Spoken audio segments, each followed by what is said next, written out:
Good morning, or good afternoon, depending on when you're watching this. My name's Karl Hindle. I'm a search engine optimizer and internet marketer. I'm posting this to go along with the blog post that I've written on the Penguin update. Or not really an update, but it's a new change, and it's something new and different, which really runs alongside an algorithm filter that was introduced last year by Google called Panda.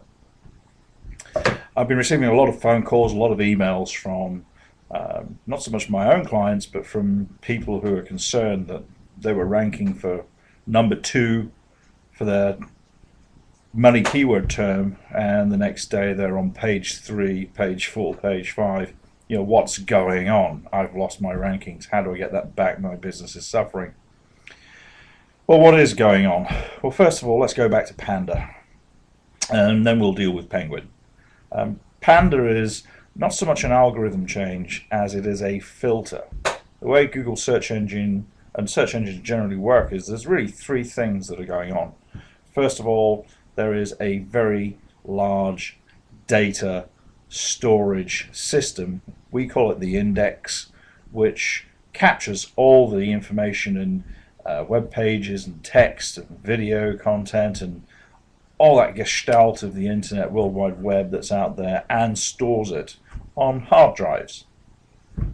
Now, what then happens is, in order to get all that information out there, and because the web is constantly changing, you have to have some means of going out, finding the information off the web, seeing what's changed, seeing what's linking to what, and sending that back to this data store.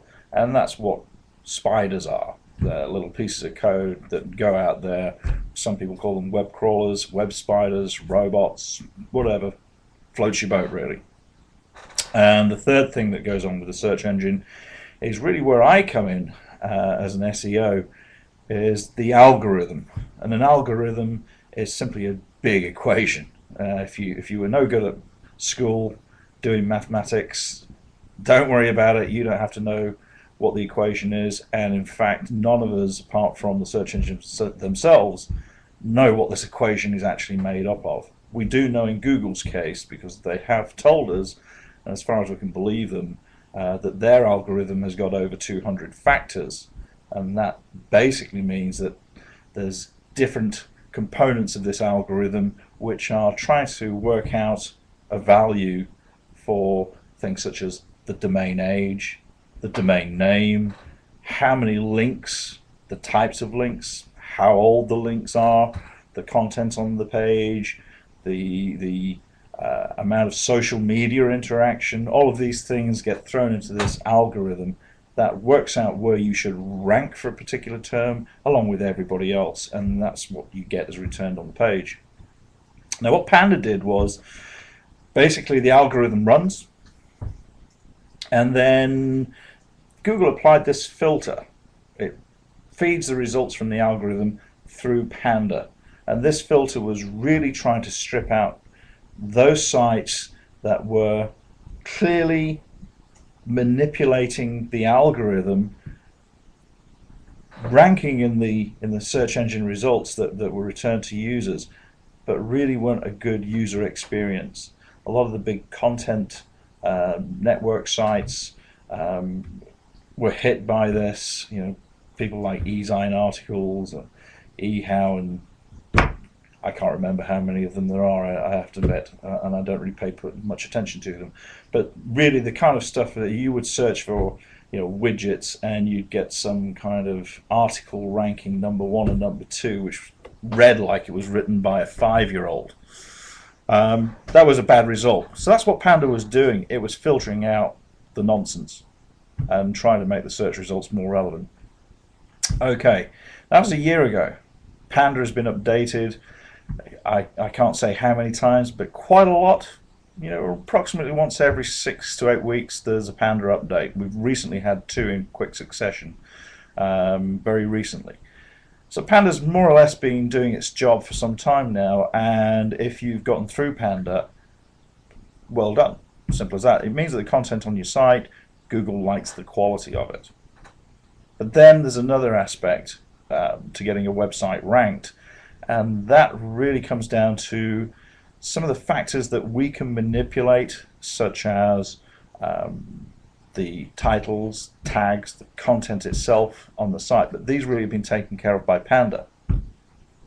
But the other major factor is, if you have a link coming into your website from another website somewhere else out in the internet, then that's deemed to be a vote, a +1, a vote of confidence. And Google's algorithm was really built around how many links come into a website, pretty much says this is how many votes are being given for that site. If you had more votes, more links, generally you end up in the rankings because you were deemed to be more popular and therefore deserving to be higher up in the rankings. Problem is, when is a link a good link? When is a link not a good link? Now, for a long time, quite a long time in internet terms, the whole industry has been trying to figure out the answers to this.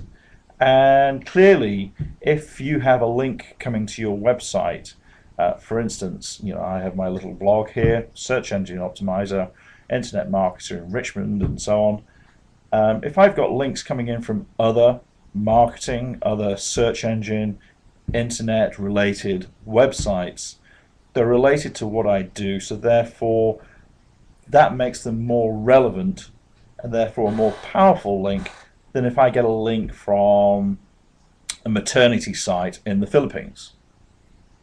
So there was the aspect of, well, what is the relevancy of the links coming in?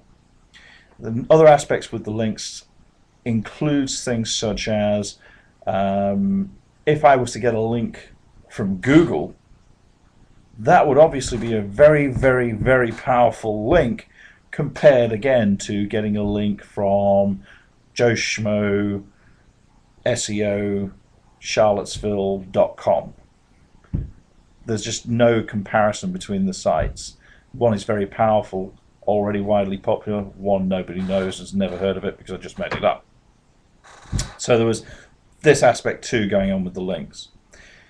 A very common mistake, a very, very common mistake with link building has been to overdo, to spam the use of keywords within the anchor text that was used to create the link. Anchor text is, if you go and look on any web page and you see the highlighted text and you click on that, it's clickable, that takes you through to another web page. The actual words you see that are highlighted, that's anchor text. And Google used to place a lot of emphasis on what the words were. So obviously we would use keywords that we were trying to rank for within the link that was being created off to the website, because Google put a lot of reliance on that. So did all the other search engines. Problem is, as with pretty much anything else in this industry, a lot of people have been overdoing it. So ask yourself this question: if you are a lawyer whose offices are, you're a DUI lawyer and your offices are in Petersburg, so you might want to rank for DUI attorney Petersburg. If you have 50, 60, 70% of the links coming into your website and they're all using the same anchor text, DUI lawyer Petersburg, Petersburg DUI attorney, things of that nature, that's not natural. I know, and think about this yourself. When you create a link in an email or on your Facebook, or you cut and paste something from somewhere else and send it off in some kind of electronic document, do you deliberately go in, finding out what you think is the most relevant keyword and highlighting that and creating the link?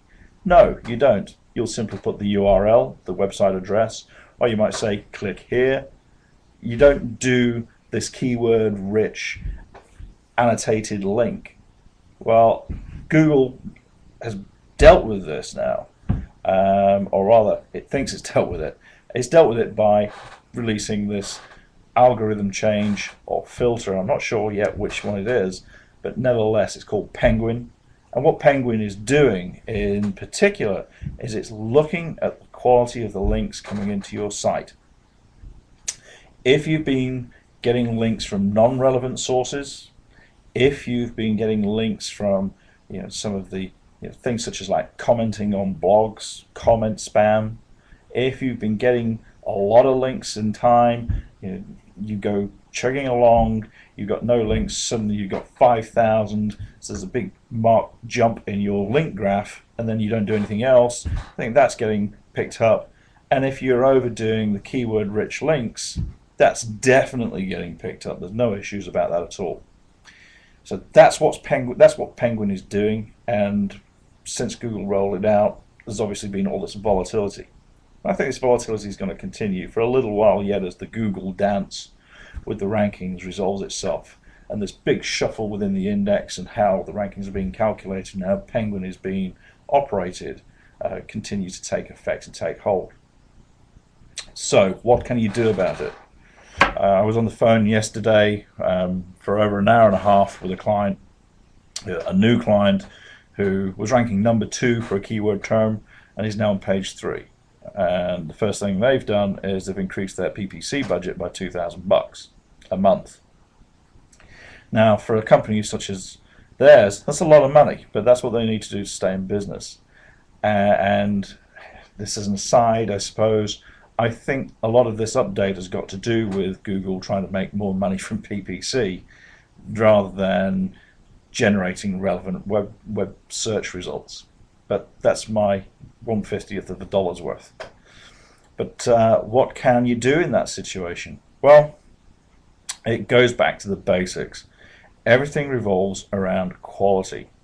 If you have quality content, you've done the on-site work well, and providing you've made sure that you've gained links to your site that look natural, and by that I mean you've built links steadily over time. It's fine to see a gradual acceleration in how many links are coming into the site, but you mustn't do this chunky 500,000, 10,000, 100,000 links in discrete blocks. That's no good. You must make sure that the link graph is as smooth as possible. You also need to start looking at, if you've got bad links coming into the site, getting rid of them. And that's going to be a real problem, because making links can be difficult enough at times, but getting rid of links is an entirely different concept that SEOs generally are struggling to come to terms with now. I've even read, though I haven't seen directly myself, but I have read that some sites, bad sites that are linking out, are actually charging people to remove the link to their website. But I think that's quite extreme. But one of the things that you can look at doing is, if you've got links which we call site-wides, where there's a link from another site to yours and it's in their footer or in their sidebar, blog roll, or whatever it may be, so that means that there's a link on every single page of their website. Getting rid of that, I would say, is a priority, particularly if it's a keyword-rich link. That will hopefully dilute down your backlink profile sufficiently that you don't get caught by the filter. Hopefully. What do you do going forward? Well, what you do going forward, this new client that I was speaking with yesterday, they're in a fortunate position in some respects. They had some poor backlinks coming in, but because they were very new to SEO, there's not really a lot of links being built, so the damage there is relatively minor. So what will I do? I'll look for links that are in their niche. I will go and find sites that are relevant to what they do. This particular client is an online retailer of home accessories. So I'll be looking for design sites, anything to do with house and home that's relevant to them. Both of those niches will be relevant to them, and trying to generate and create links into them. At the same time, what I'm going to be doing is looking at finding good quality, authoritative sites that can provide some trust and authority to them in return by linking to them. Now, this takes time. There's no quick fix. It's not cheap. So just Forget the quick fixes that are going on, and forget the idea that this is going to be, a cheap deal. Sorry guys, it's not. If you're not prepared to invest the time and the money in an online marketing strategy, then really you shouldn't be in business online. There's nothing for free here. There's no magic bullet or panacea that's going to sort this out. You can help yourself by investing the time, or you can pay somebody the money that is needed, such as myself, to get you to where you need to be. But that means quality, and that means time and expertise. And I'm sorry that there's no quick fix around this. So just to recap, Panda was issued last year. That really dealt with content on your site. Penguin has now been released, and this is tackling pretty much the links that are coming into your website. If you had poor content, you got caught by Panda. If you have a poor backlink profile that doesn't look natural, isn't quality, isn't relevant, isn't imparting real trust and authority into your own site, you're being caught by Penguin and you're being demoted. I think if you deal with the backlink profile, dilute it down, get rid of the spam and the dross, and just focus on building quality links into your site in as natural a way as possible, I think you're going to be okay. That's what you got to do. That's what you need to do. Simple as that. Anyway, if you've got anything that you want me to cover on my blog, I'm more than happy to do so. Give me a call, send me an email and phone are on the website, so don't worry about it. Anyway, good luck. Anything, give me a call.